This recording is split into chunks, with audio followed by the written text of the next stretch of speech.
Dami. I've got another book for you. This one is called Giraffes Can't Dance.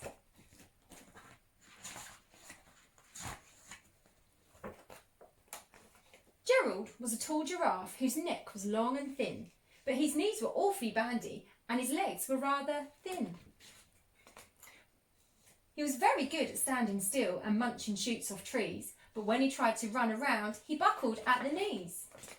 Now every year in Africa they hold the jungle dance, where every single animal turns up to skip and prance.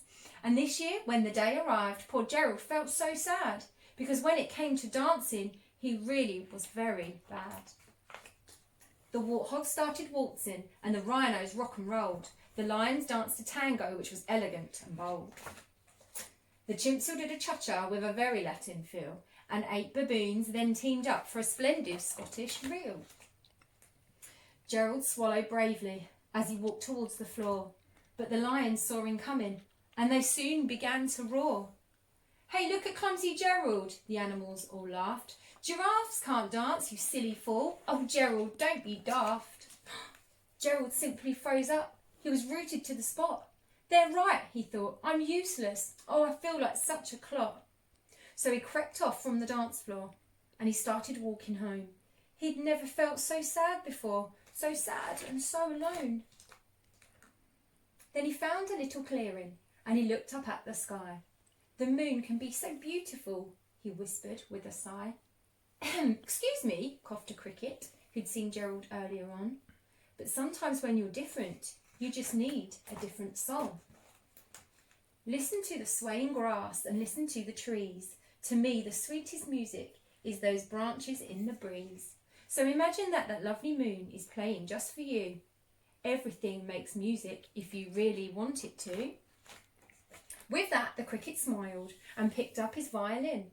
Then Gerald felt his body do the most amazing thing.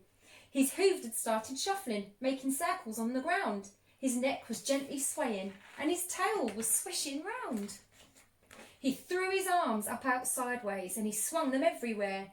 Then he did a backward somersault and leapt up in the air. Gerald felt so wonderful, his mouth was open wide. "I'm dancing, yes, I'm dancing, I'm dancing," Gerald cried. Then one by one, each animal who'd been there at the dance arrived while Gerald boogied on and watched him quite entranced. They shouted, "It's a miracle! We must be in a dream! Gerald's the best dancer that we've ever seen! How is it you can dance like that? Please, Gerald, tell us how." But Gerald simply twisted round and finished with a bow. Then he raised his head and looked up at the moon and stars above.